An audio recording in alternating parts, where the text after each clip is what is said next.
আয়াত ১১৬ وَإِن تُطِعْ أَكْثَرَ مَن فِي الْأَرْضِ يُضِلُّوكَ عَن سَبِيلِ اللَّهِ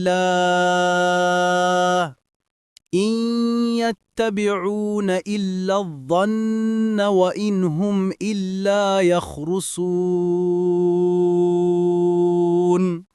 অনুবাদ আর যদি আপনি জমিনের অধিকাংশ লোকের কথা মতো চলেন তবে তারা আপনাকে আল্লাহর পথ থেকে বিচ্যুত করবে।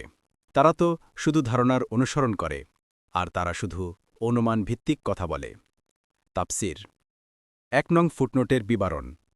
এই আয়াতে আল্লাহ তাআলা রাসূলুল্লাহ সাল্লাল্লাহু আলাইহি ওয়াসাল্লামকে অবহিত করেছেন যে পৃথিবীর অধিকাংশই পথভ্রষ্ট।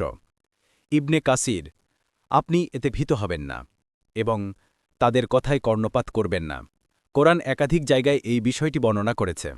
এক জায়গায় বলা হয়েছে আর তাদের আগেও পূর্ববর্তীদের বেশিরভাগ বিপদগামী হয়েছিল, সূরা আস-সফফাত ৭১।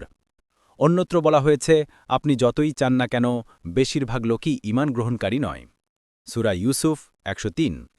সুতরাং অনুসরণের ক্ষেত্রে শুধুমাত্র আলেমদেরই অনুসরণ করতে হবে। যারা জানে না তারা যত বেশিই হোক না কেন তাদের অনুসরণ পথভ্রষ্টতাই ডেকে আনবে।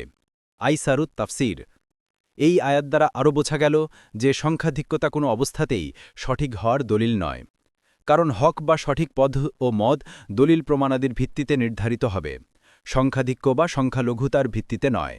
সাধারণত হকপন্থীরা সংখ্যায় কম থাকে, কিন্তু তারা আল্লাহর নিকট সওয়াবের দিক থেকে অধিক অগ্রগামী। সাদি। পরবর্তী তাফসিরে যেতে ভিডিওটি শেষ হওয়ার পূর্বেই এই বক্সে ক্লিক করুন। ভয়েস বা উচ্চারণে অনিচ্ছাকৃত ত্রুটি ক্ষমাসুন্দর দৃষ্টিতে দেখবেন ইনশাআল্লাহ।